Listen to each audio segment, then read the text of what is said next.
Hi guys! Gumawa pala ako ng garlic sauce gamit ang olive oil na to, lemon, salt, pepper, and garlic.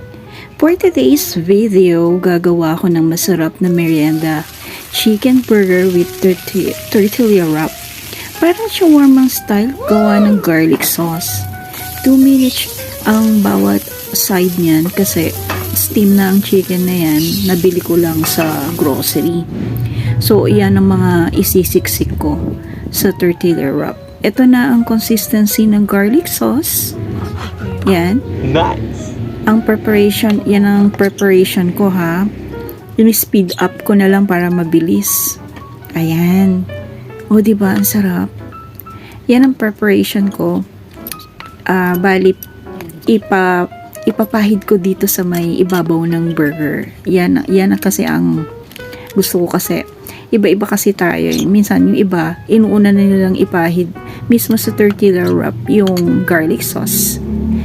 Pero ako ay iba. Twice kong lalagyan ng garlic sauce bukod pa dun sa burger, meron pang toppings. Ayan. Tapos ito pa yung Coke. Napakalamig niyan. Yes! So ito na yung isa kong nagawa. Bali, dalawa yung nagawa ko. Ayan. So nakikita nyo. So, yung isa, uubusin ko na yan. So, ito naman yung next batch. Second batch ko yan. So, ito yung first batch ko.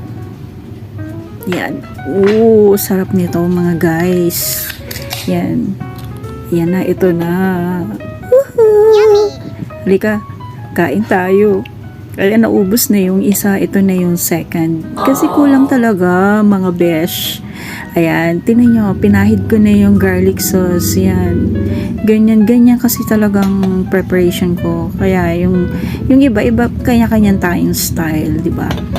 Parang, yung iba kasi, iniikot, then lalagyan ng parang foil, ganyan.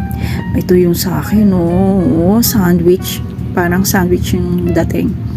Naku, kain tayo.